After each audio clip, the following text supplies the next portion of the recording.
Well, hello, boys. Okay, so you're looking for rural land. Devils.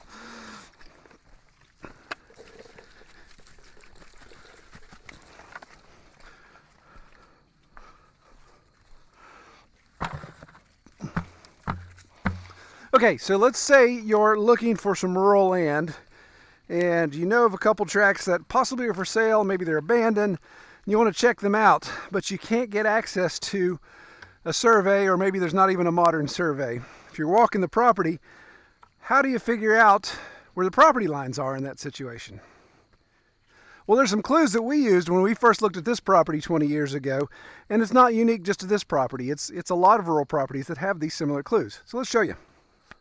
Now, if we were talking about suburban or urban property where you're trying to find the property line without a survey, it wouldn't be that difficult because you'd normally have these big visual cues. So you'd have a privacy fence, you could have shrubs, a driveway, or even an angry neighbor saying, "Get the heck out of my yard." But with rural land, it can be a lot more difficult because you don't have neighbors around and you don't have those visual cues. But there are some things you can find, little hints that you can find in the woods sometimes that'll tip you off as to maybe where the property line is.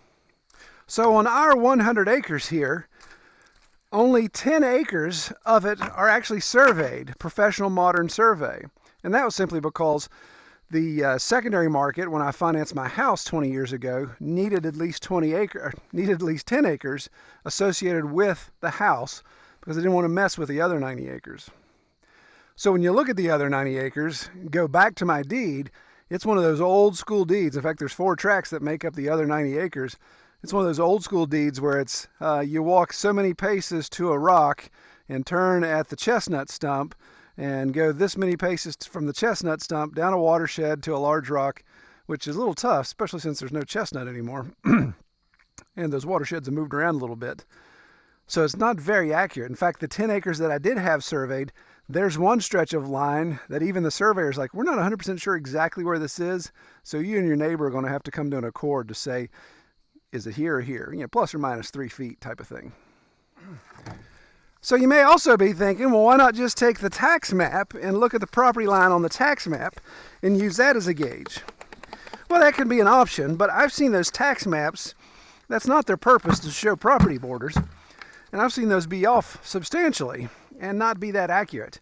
But if you have the tax map and you take that along with these 5 tips I'm going to give you, then those 2 things together can help you approximate where the property line is on a piece of land you're walking.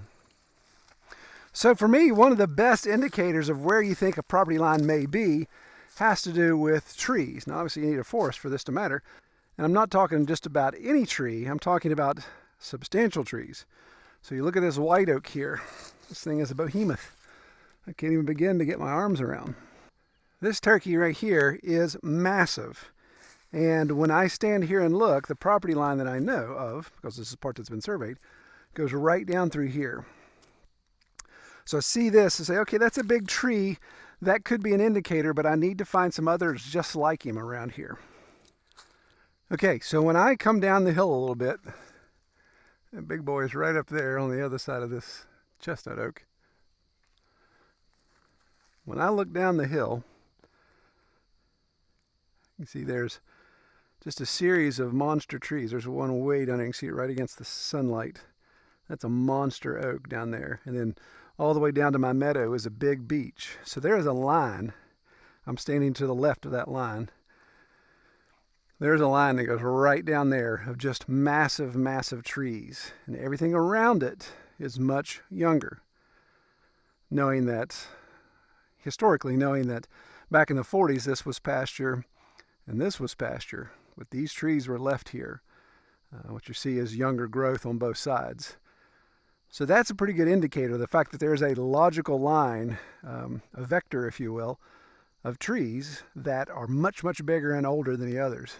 In fact, what's crazy, I don't know, see this green canopy here.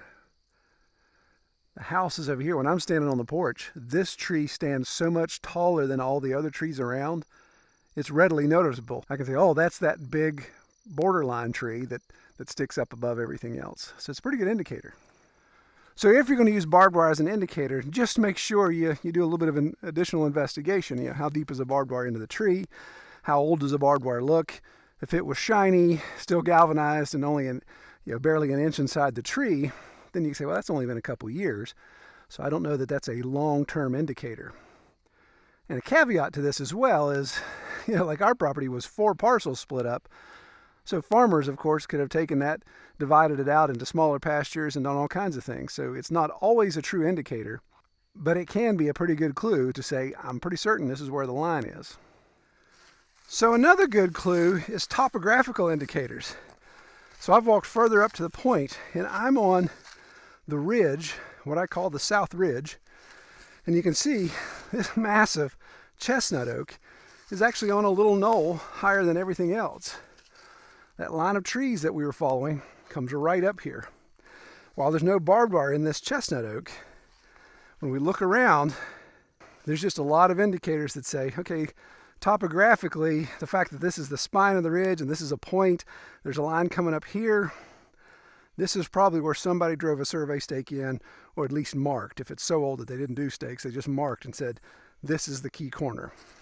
So here, we're starting to we've got all 3 of them together. So here's our big keystone tree on the point. And here's another chestnut oak with barbed wire, just broke it off from the tree.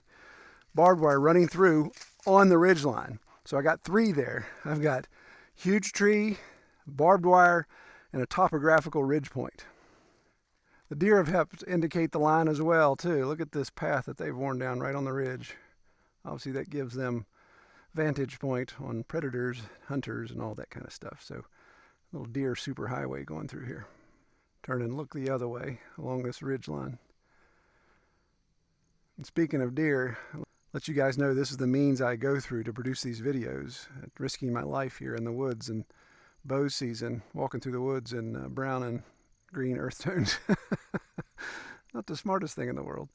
Not supposed to be anybody on me hunting today, but you know how that goes. Well, another indicator, depending on the geological makeup of the property you're on, could be something like this. And that's a large stack of stone piled up in a specific spot. So where I'm kneeling down here in front of this good-sized poplar, there's a lot of field stone. And in fact, in front of the camera here, this pile used to be about twice the size, and I've come in here with a tractor and harvested some of this for purposes elsewhere. But farmers and land clearing and all of that, as they're plowing or as they're clearing for pasture, as the pasture animals turn this stuff up, they would normally come through and put it on the edge of a pasture or property line. Now, if you're in an area that's all stone, like West Virginia is not that stony, but if you're further north in New England areas where there's tons and tons of stone, that's where you see a lot of these stone walls or even just stone mounds running along a line. So a stone wall, a stone pile, a stone line, anything like that can be an indicator of edge of a pasture or the edge of a property line, because obviously the farmers wanted to get it out of their work area and get it into no man's land. So usually that property line would be the no man's land. This video is making me walk on portions of the property I haven't been on in a while. Oh, looks like a squirrel's been having dinner here. Well, the last identifier, clue, to help you figure out where property lines could be is something that's not to be left out in Red Tool House, and that's garbage. So this pile of metal strapping, my neighbor told me, he's now passed, but he's pretty certain that this was from the old oil well days, that these were the straps that they'd put around the wooden retention tanks, the big barrels. They look like huge, huge barrels that they'd have at the oil wells to catch the oil and stuff. So these are piled up in the corner here of the edge of my property. This rock I'm sitting on and this area here is actually the convergence of 3 pieces of property that come together. So just like the stones, things that you were done with and you wanted to move out of the way, you'd move over into no man's land. So this corner here, this edge along this tree line, represents no man's land. You see that beautiful sunset over my shoulder? That's the beauty of getting up on the ridge. You can actually see sunsets. Well, that light in your eyes reminds me of something I want to point out, an offer that's time sensitive. If you're watching this video, you want to move today and do it. Olight, as we've detailed, has a whole bunch of different flashlights. Right now, they've got the I1R2, which is a small keychain light. It actually charges via USB, so it doesn't require any batteries. And it's got variable brightness, but you can see it's just a tiny little flashlight. So it works great in your pocket, on your keychain. But what they're offering right now in recognition of Breast Cancer Awareness Month is a pink I1R, and it is a limited edition. And what's really cool is they're taking 25% off of this, so you can get this light for $14, $14.95 I think. And 100% of the proceeds from the purchase of this light will go to the breast cancer foundations you see listed below. So you can order as many of these as you want, and 100% of that those proceeds will go to those foundations. So I thought that was pretty neat. I wanted to, they asked me if I would mention that in my videos. I said, absolutely, I can get behind that. Also, of course, as always, no matter when, you don't have to wait for a certain day. If you use our offer code below, you can get a discount as well on anything you purchase. I believe right now they're offering anything over $49 as free shipping as well. So be sure to check that out.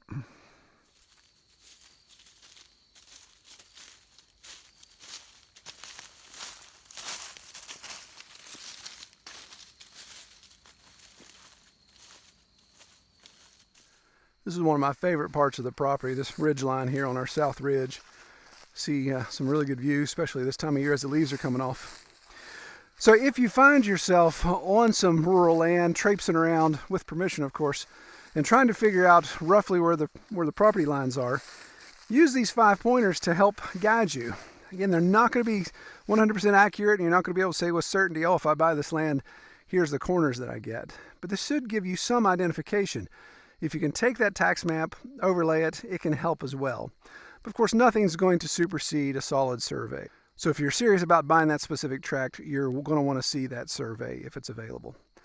If it's not like ours, then buyer beware. You just have to deal with those things as you get into it, and maybe you're the guy paying for the survey. Well, I hope this helps. Good luck everybody with their land search. Take care.